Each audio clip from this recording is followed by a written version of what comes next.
चलिए बेटा, आज हमारा टॉपिक बहुत इंपॉर्टेंट है। इंपॉर्टेंट इसलिए है क्योंकि ये टॉपिक आपका बोर्ड में आता है। अक्सर यहाँ से शॉर्ट्स भी आएंगे, बहुत ज्यादा यहाँ से लॉन्ग भी आएंगे। Today we are concern about corrosion. ठीक है जी, हमारा मेन टॉपिक है corrosion, corrosion and rusting. Corrosion हमारे पास क्या होता है, स्टार्ट करते हैं।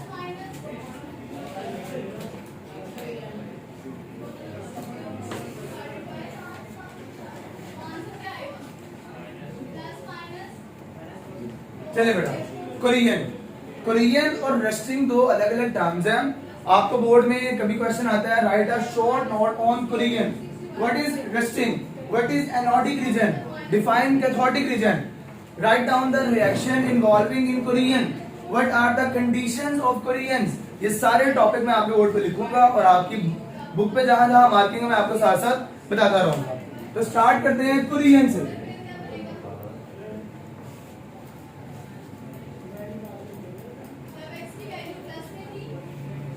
कोरियन बेटा, जंग लगने के प्रोसेस को हम कोरियन कहते हैं। अब हमने कॉमनली देखा ये है कि जंग लगता है सिर्फ आयरन को, ऐसा नहीं होता। जंग बहुत चीजों को लगता है, ठीक है।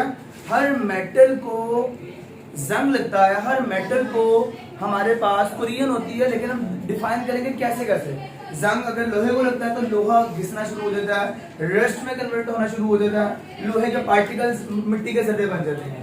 कॉपर को भी जंग लगता है। एग्जाम्पल दूं आपको, कॉपर को जब जंग लगता है ना, कॉपर गोल्डन कलर से ग्रीन कलर का हो जाता है। स्टैचू ऑफ लिबर्टी की बात करें, यूएसए में है, जब वो नया नया बनाया था ना स्टैचू ऑफ लिबर्टी, आप सर्च करेंगे गूगल पे आपको मिल जाएगा। अब पहले आप देखना न्यू, वो न्यू गोल्डन कलर में था क्योंकि वो कॉपर का बना हुआ सारा, अब वो ग्रीन में कन्वर्ट हो गया होगा, यानी कि वो सारा कॉपर रस्ट खा गया होगा।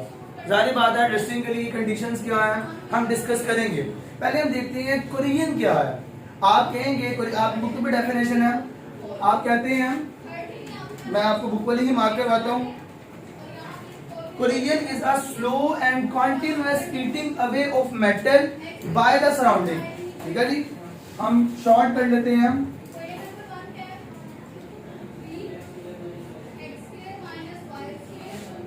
The eating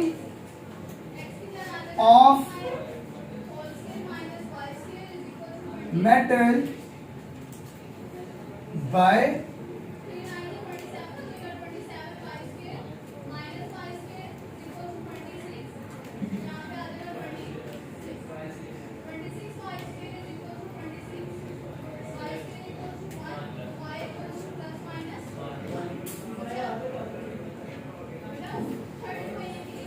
surrounding is called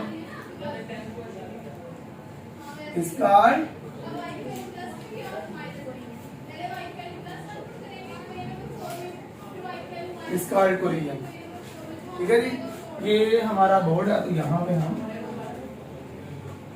use करेंगे डायग्राम और रिएक्शन वाला section.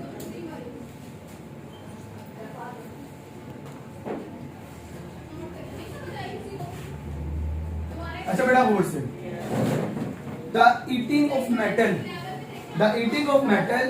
by the influence of surrounding। बेटा सराउंडिंग में हमारे पास क्या होता है, एटमॉस्फेयर में हमारे पास होता है वाटर एंड कार्बन डाइऑक्साइड। अब हम बात करते हैं रस्टिंग की। कोरियन हो गया, कोरियन की आपको समझ आ गई है। अब बात करेंगे रस्टिंग।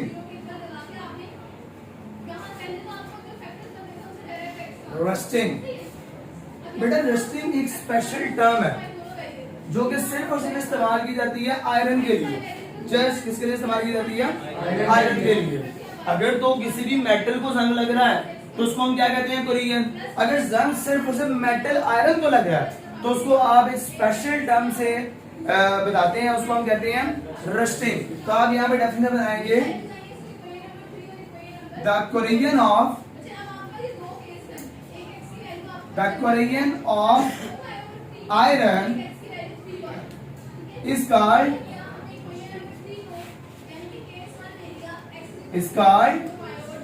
रस्टिंग। ठीक है जी, नोट कर लेना, is called रस्टिंग। अब हम बात करें कंडीशंस की। आपको बताया लॉन्ग में भी आएगा, शॉर्ट में भी आएगा। अगर आपको शॉर्ट आता है, write a short note on Korean and define rusting, तो आप ये दो बातें बताएंगे, ठीक है। कंडीशंस क्या है, कंडीशंस रस्टिंग होती क्यों है, कंडीशंस, कंडीशन बड़ी इंपॉर्टेंट है, हम समझेंगे भी, देखेंगे भी, रिएक्शन से भी समझेंगे। बेटा हमारे एटमॉस्फेयर में अल्लाह ताला ने हमें वाटर दिया हुआ है, एक तो वाटर है जो ग्राउंड वाटर है, जमीन के अंदर है, मैं उस पानी की बात नहीं कर रहा, हम बात कर रहे हैं वो वाटर जो एटमॉस्फेयर के अंदर मौजूद है। आपको पता जरूरी नहीं है कि अब एटमॉस्फेयर में जो आप सहरा पे जाते हैं ना, ये डेजर्ट्स वगैरह, वहां पे पानी का कंटेंट बहुत कम हो जाता है, और हमारे जितने भी टैंक्स होते हैं जो हम जंग में इस्तेमाल करते हैं, जो बड़े प्रीशियस होते हैं, बड़े यूजफुल होते हैं, उनको हम इधर नहीं रखते, उनको हम सहरा में रखते हैं ताकि उनको वाटर ना मिले। Water and oxygen are responsible for corrosion, just two things are responsible for corrosion, that is water and oxygen. Oxygen Allah ताला ने 33% हमारे पास एटमॉस्फेयर में रखी हुई है, वो तो हर जगह पे है, पानी हर जगह पे नहीं है, पानी आपके पास डेजर्ट वाली साइड पे नहीं होता, बहुत कम होता है या ना होने के बराबर होता है, ठीक है। तो there are two conditions for rusting, वो हमारे पास कंडीशन कौन कौन सी है। नंबर 1 इज वाटर, ये वाटर सिंपल वाटर नहीं है, ये वाटर हमारे पास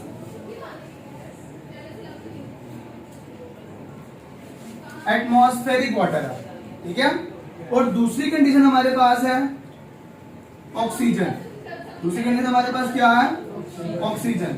ये तो हम चैप्टर 1 में पढ़ के भी आए हैं, abundance of elements in nature, in atmosphere, in ocean and in earth crust, वहां पे हमने पढ़ा था ऑक्सीजन 33% हमारे पास मौजूद होती है। बेटा ये दो नेसेसरी कंडीशन है किसके लिए, ये दो कंडीशन हमारे पास किसके लिए है, कोरियन के लिए है। कंडीशन भी हो गई, आपको बुक से प्रॉपर वर्डिंग मिल जाएगी, आप ऐसे भी बता सकते हैं there are two conditions for rusting, oxygen and water, atmospheric water.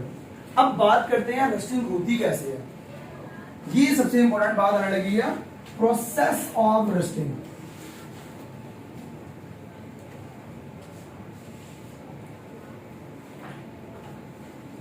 Process of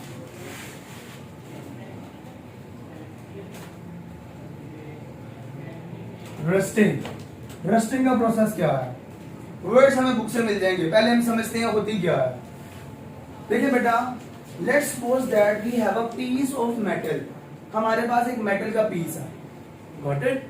हम क्योंकि रस्टिंग पढ़ रहे हैं तो अंडरस्टूड बात है वो पीस होगा आयरन का, ठीक है जी। लेट्स सपोज दैट ये मेरे पास है एक आयरन का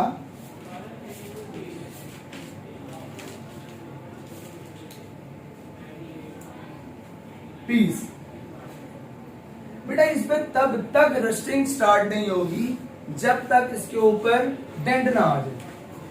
आप लोग नोट करते होंगे, एक आयरन है, आपके पास मेटल की शील्ड है या कोई भी है, उसको आपने अपनी कैबिनेट में रखा हुआ है, वो कभी भी जंग नहीं खाएगी। लेकिन अगर एक चीज है जो बार बार एटमॉस्फेयर में जाती है, एक्सीडेंट हुआ अल्लाह ना करे गाड़ी का, बाइक का, टेंट साफ है, वहां पे बार बार रस्ट आएगी, बार बार। रस्ट क्या है, स्टेन आएगी, स्टेन आप साफ करेंगे, नहीं साफ करेंगे तो पूरी रस्टिंग हो जाएगी, ईटिंग होने लग जाएगी। लेट्स सपोज दैट यहां से हमारे पास मेटल को डेंट पड़ गया, ठीक है जी। सेम जैसे हम इलेक्ट्रोलाइट वाला टॉपिक पढ़ के आए हैं, गैल्वानिक सेल पढ़ के आए हैं, इलेक्ट्रोलाइटिक सेल पढ़ के आए हैं, हम वहां पे क्या करते थे, reaction at anode, reaction at cathode, overall reaction. यहां पे भी होगा हमारे पास cathodic region and anodic region. What is cathodic region, board में आएगा अक्सर, आपको बताना पड़ेगा with the help of reaction. What is anodic region, ठीक है जी, वो भी आपको बताना पड़ेगा। अब बेटा होता क्या है, जब मेटल पे डेंट पड़ता है, ये मतलब मेटल कौन सी है, ये मेटल हमारे पास है iron, Fe, iron, what it, ये मेटल हमारे पास कौन सी है, आयरन। अब ये आयरन की मेटल है, इसमें यहां पे आ गया डेंट, जब डेंट पड़ेगा तो वहां पे हम कहते हैं साइट ऑफ कोलिजन, इसको हम कहते हैं साइट ऑफ कोलिजन। क्या मतलब, यहां से इलेक्ट्रॉन्स निकलना स्टार्ट हो जाते हैं, क्या निकलते हैं, इलेक्ट्रॉन्स। लेट्स सपोज दैट यहां पे डेंट पड़ा और यहां से इलेक्ट्रॉन निकलने स्टार्ट हो गए, और ये इलेक्ट्रॉन इस पूरे मेटल की सरफेस के ऊपर मूव करना स्टार्ट कर देंगे। क्या करेंगे, इस पूरे मेटल की सरफेस के ऊपर इलेक्ट्रॉन मूव करते रहेंगे। कब तक मूव करते रहेंगे? जब तक उनको वाटर कंटेंट या फिर जब तक उनको कार्बन ऑक्सीजन कंटेंट नहीं मिल जाता। क्या मतलब इस बात का? देखते हैं हम। आयरन हम यहां पे लेते हैं Fe, आयरन। आयरन अपने आप को कैसे ऑक्सीडाइज करता है? बैलेंस करने के लिए 2Fe+2 आयरन 2 इलेक्ट्रॉन निकालता है। एज वी नो दैट 2 हमारे पास आयरन है तो 4 इलेक्ट्रॉन्स यहां से फ्री होंगे। जरा हम यहां का थोड़ी रीजन बनाना है, शॉर्ट कर लेते हैं। 4 इलेक्ट्रॉन यहां से हमारे पास क्या होंगे? रिलीज होंगे। बेटा ये जो इलेक्ट्रॉन रिलीज हो रहे हैं, ये इलेक्ट्रॉन मेटल की सरफेस के ऊपर मूव करना स्टार्ट कर देंगे। मेटल की सरफेस पे क्या करेंगे? मूव करते रहेंगे। इसको अब आप मुझे एक बात बताएं, oxidation reaction in term of electron हम पढ़ के आए हैं। वहां पे आपने टॉपिक पढ़ा था removal of electron is called oxidation. यानी कि यहां पे क्या हुई है? यहां पे क्या हुई है? इलेक्ट्रॉन निकल रहे हैं, ऑक्सीडेशन। क्या हमने किया यहां पर? ऑक्सीडेशन किया। क्या किया हमने यहां पर? ऑक्सीडेशन किया। अब बेटा एक बात याद रखें, हम पढ़ के आते हैं oxidation is always occur at anode. Oxidation हमेशा कहां होती है? एनोड पर। हमने डाउन सेल पढ़ा, एनोड पे पॉजिटिव चार्ज है, Cl2 गैस वहां पर जाएगी। हमने नेल्सन सेल पढ़ा, नेगेटिव चार्ज है, वहां पे नेगेटिव चार्ज जाएगी पॉजिटिव चार्ज के ऊपर। पढ़ गए हैं ना? और इलेक्ट्रॉन रिमूव होते हैं, गैस में निकल जाती है। ठीक है, तो रिएक्शन एट एनोड, इसको हम कहेंगे एनोडिक रीजन। क्या बेटा बोलेंगे हम इसको? Anodic region. Anodic region. अब आपकी बुक के ऊपर हेडिंग में आपको लिखवाऊंगा एनोडिक रीजन में हम क्या लिखेंगे, आपकी बुक से मार्क करेंगे हम। और एनोडिक रीजन के ऊपर रिएक्शंस क्या होती है? ये रिएक्शन होगा एनोडिक रीजन में। अब एनोडिक रीजन पे जब इलेक्ट्रॉन्स निकलते हैं, वो इलेक्ट्रॉन्स मूव करना स्टार्ट कर देते हैं। क्या करेंगे? मूव करेंगे। और बेटा ये इलेक्ट्रॉन वहां पहुंचेंगे जहां पे उनको वाटर या ऑक्सीजन गैस मिल जाती है। अब हम बात करेंगे कैथोडिक रीजन की। लेट्स सपोज दैट ये 4 इलेक्ट्रॉन जो फ्री हुए हैं, जो हमने यहां से निकाले हैं, ये 4 इलेक्ट्रॉन के पास पहुंची ऑक्सीजन गैस। क्या पहुंची? Oxygen gas. ऑक्सीजन गैस कहां से आई? एटमॉस्फेयर से। अंडरस्टूड बात है, हमारे एटमॉस्फेयर में 33% ऑक्सीजन है। Got it? 4 इलेक्ट्रॉन हमारे पास यहां से फ्री हो रहे हैं। अब क्या होगा? 4 हाइड्रोजन आइंस, 4H+ और 4 इलेक्ट्रॉन मिलेंगे और 2H2O वाटर बना देंगे। यहाँ पे आप एक क्वेश्चन करेंगे, सर इलेक्ट्रॉन तो समझ आ गई, इलेक्ट्रॉन कहां से निकल रहे हैं? इलेक्ट्रॉन निकल रहे हैं कैथोडिक एनोडिक रीजन से। सर हमें ये भी समझ आ गई कि हमारे पास ऑक्सीजन कहां से आई, ये H+ कहां से आ रहे हैं, ये कहां से आ गए? ये जो H+ है ये हमारे पास आते हैं एटमॉस्फेयर से। अभी मैंने आपको बताया एटमॉस्फेयर में वाटर होता है। बेटा हमारे पास ना एयर के पास एयर में 2 चीजें होती हैं। कौन कौन सी? एयर में हमारे पास होती है कार्बन डाइऑक्साइड गैस और क्या करें? वाटर। अभी आपको बताया water and carbon dioxide gas, इन दोनों का मिक्सर बनेगा। इन दोनों का मिक्सर कराएगा H2CO3। इसको हम कहते हैं कार्बोनिक एसिड। क्या बोलते हैं हम इसको? Carbonic acid. कार्बोनिक एसिड, ये भी आपकी बुक पे लिखा हुआ, वर्डिंग्स में आपको लिखवाऊंगा। Carbonic acid. अब बेटा एसिड क्या करता है? एसिड अपने आप को आयोनाइज करता है, यानी कि H2CO3 अपने आप को आयोनाइज करेगा H+ और HCO3 नेगेटिव के अंदर, सेम जैसे H2SO4 करता है। H+ और HSO4 नेगेटिव के अंदर, सेम जैसे HCl करता है, H+ और Cl नेगेटिव आयन के अंदर। ऐसे ही हमारे पास कार्बोनिक एसिड अपने आप को आयनाइज करेगा, यहां से H+ आयंस आएंगे और ये H+ आयन वही जो हमें यहाँ पे मिलेंगे। ये बात समझ आई है? बात समझने वाली है? ये देखो 4 हाइड्रोजन आयन, 4 इलेक्ट्रॉन, 4 हाइड्रोजन के एटम बन गए। ये आप पहले भी पढ़ के आए हैं, 4 हाइड्रोजन के एटम बन गए ना। 4H+, 4 इलेक्ट्रॉन क्या बने? 4H। और 4H को आप कैसे लिख सकते हैं? 2H2 along with oxygen +2 oxygen आ गया, क्या बन गया? Atmospheric water. अब बेटा ये वाटर क्या करेगा? ये वाटर जो प्रोड्यूस हुआ है, ये वाटर थिन लेयर बना देगा इस आयरन मेटल के ऊपर, और जैसे पानी की लेयर आएगी H2O लेयर, जैसे पानी की लेयर आएगी वहां पे ऑक्सीडेशन, वहां पे हमारे पास कोरियन रस्ट आना स्टार्ट हो जाएगी। रस्ट, रस्ट के फार्मूला क्या होता है, रस्ट कैसे बनती है, अभी आपको बताना मैंने आपको, पहले इसको समझे। अब देखिए हम जब कोरियन का टॉपिक स्टार्ट करेंगे, पहले हम बताएंगे कोरियन क्या है, व्हाट इज कोरियन, फिर हम बताएंगे रस्टिंग, व्हाट इज रस्टिंग, फिर हम बताएंगे condition for rusting, condition for Korean या रस्टिंग, उसके बाद हम बताएंगे प्रोसेस ऑफ रस्टिंग। ये बातें वर्ड्स में आपको मिलेंगी। हमारे पास दो बातें आएंगी यहाँ पे, reaction at anode, reaction at cathode. Difference क्या होगा, हम इसे कह रहे होंगे ऑक्सीडेशन या एनोडिक रीजन। देखो यहाँ पे बेटा इलेक्ट्रॉन ऐड हो रहे हैं, इलेक्ट्रॉन ऐड हो रहे हैं, इसको हम क्या कहेंगे, रिडक्शन। क्या बोलेंगे हम इसको, और रिडक्शन कहां पर होती है, कैथोड के ऊपर, यानी कि cathodic region. Got it, heading समझ आ रही है हम, corrosion, rusting, condition for corrosion, process of rusting, process of rusting के अंदर एनोडिक रीजन, कैथोडिक रीजन और उनके रिएक्शन। ठीक है जी। अगर मैं फिर भी आपको हेडिंग बना के एक बार बता दूं तो हमारे पास ये जैसे हेडिंग की हमारे पास समरी बन रही थी, हमारे पास आएगा anodic region, anodic region. Anodic region में हमारे पास क्या हो रहा है, हमारे पास आयरन अपने इलेक्ट्रॉन को रिलीज कर रहा है, लूज कर रहा है, और हमें 4 इलेक्ट्रॉन दे रहा है। Got it. उसके बाद हमारे पास क्या आएगा, कैथोडिक रीजन। बेटा कैथोडिक रीजन के अंदर हमारे पास क्या हो रहा होगा, वो 4 electron atmospheric oxygen, atmospheric water के साथ मिलेंगे, एटमॉस्फेरिक हाइड्रोजन आयन के साथ मिलेंगे और क्या बना लेंगे, वाटर। ये देखिए जी, कैथोडिक रीजन के अंदर हमारे पास ऑक्सीजन प्लस 4H, आपको बता दिया कार्बोनिक एसिड से आते हैं, प्लस 4 इलेक्ट्रॉन्स क्या बना देंगे, 2H2O। अब एक बात आती है ओवरऑल रिएक्शन, पता ना आपको, हम बार बार डिस्कस करते हुए आए हैं, हमने गैल्वेनिक सेल में भी, इलेक्ट्रोलिसिस ऑफ वाटर में भी, नेल्सन सेल में भी और डाउन सेल में भी हमने reaction at anode, reaction at cathode को बताने के बाद हमने ओवरऑल रिएक्शन बताया था, आपको याद हो। इसका ओवरऑल रिएक्शन मैं आपको इस ट्रिक से करवाऊंगा। ओवरऑल रिएक्शन क्या होता है कि आप दोनों रिएक्शन को लिखो और उनको एक इक्वेशन में बता दो, इसको हम कहते हैं ओवरऑल रिएक्शन।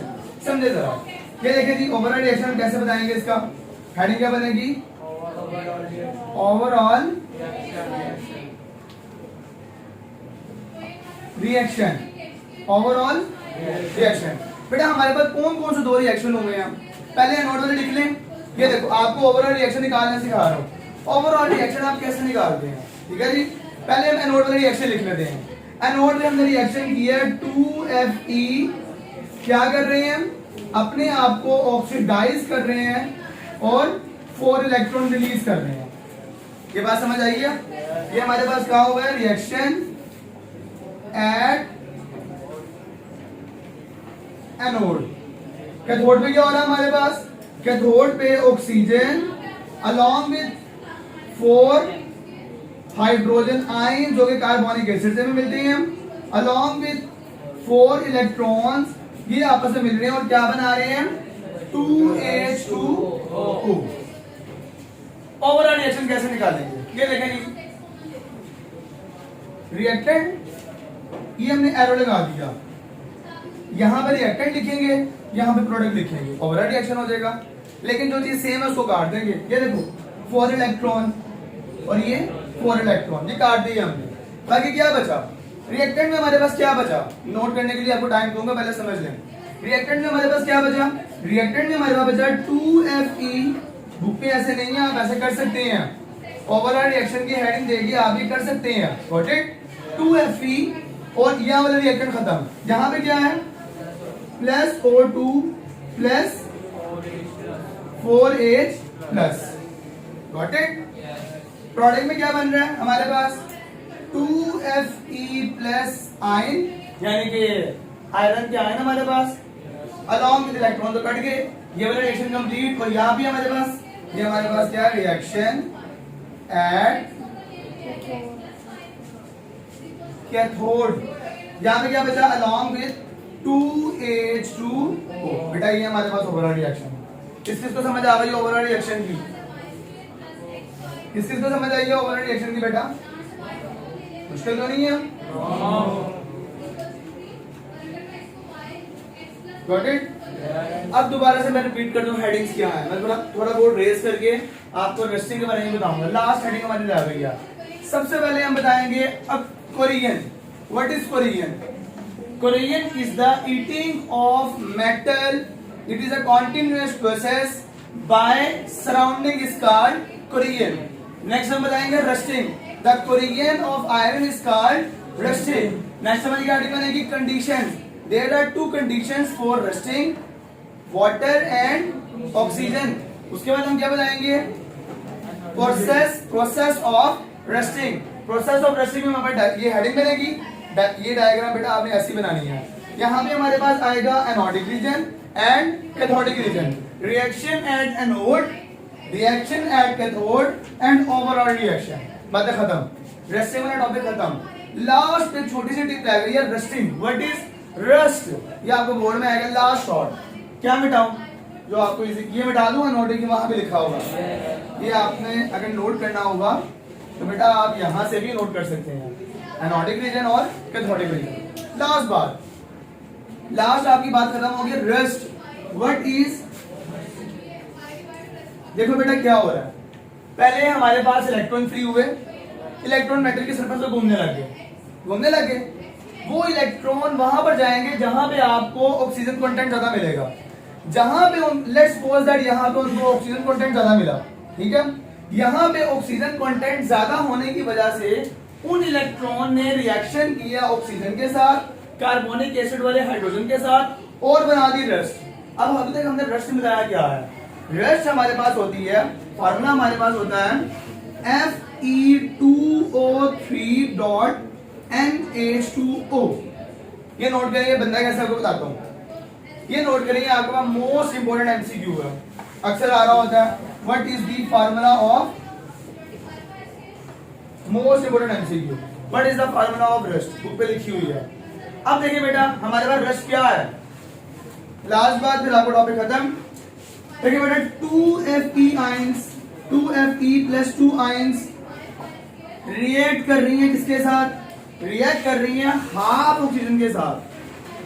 बेटा आपने जब ऑक्सीजन एक बनानी होती है ना, एक ऑक्सीजन, तो आप खाली O नहीं लिखते हैं। उसकी रीजन क्या है? अगर आप खाली O लिख देंगे तो इसका मतलब ये एटॉमिक फॉर्म, तो वो तो रिएक्टिव हो गई, वो तो स्टेबल ही नहीं है।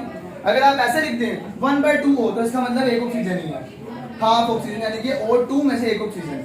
अगर मैं इस जगह ऐसे लिख दूं अकेला O, तो ये तो एलोट्रोपिक, ये तो बड़ी खतरनाक फॉर्म बन गई है। ये ऑक्सीजन का रेडिकल बन गया है, और रेडिकल रिएक्टिव होते हैं, वो रिएक्शन को डिस्ट्रॉय कर देते हैं। तो आप क्या करते हैं, आपने अगर एक ऑक्सीजन बनानी है तो आप हाफ O2 लिख देंगे, अलॉन्ग विद लास्ट बात 2 प्लस NH2O। इसका मतलब क्या है समझाता हूं आपको। हमारे पास बनेगी रस्ट। आपको रस्ट का फॉर्मूला बताया क्या होती है? Fe2O3 NH2O along with 4H plus. ये पकड़ो 4H प्लस। ये देखिए बेटा 2Fe, गॉट इट। Fe2 यहां मैंने 2 लिखा है, ये Fe2 हो गया। 2 ऑक्सीजन यहां, 2 ऑक्सीजन इसके लिए, ये 2 लिखा हुआ है, तो 2 ऑक्सीजन हमारे पास, गॉट इट। और एक ऑक्सीजन ये बनी, बन गया 3 ऑक्सीजन, Fe2O3 हो गया। N का मतलब है इंटीजर, 1 भी हो सकता है, 2 भी हो सकता है, 3 भी हो सकता है। NH2O, ये N का मतलब ये है, ये फिक्स रहेगा Fe2O3। N की जगह 1H2O भी आ सकता है, 2H2O भी आ सकता है, 3H2O भी आ सकता है। तो आज का हमारा टॉपिक यहां तक था। ये थी हमारे पास कोरियन रस्टिंग। अब आप बोर्ड में कैसे अटेम्प्ट करेंगे और शॉर्ट कैसे आएंगे? लास्ट बार आप बोर्ड में कैसे करेंगे बेटा? आप देखो, फॉर एग्जांपल आपको आता है बोर्ड के अंदर शॉर्ट आता है, write a short note on cathodic region. अब अक्सर बच्चों को समझ नहीं आती ये क्वेश्चन कहां से आया है। ये कैथोडिक रीजन यहां से आया, write a short note on anodic region यहां से आया, ठीक है जी। What are the main conditions of rusting?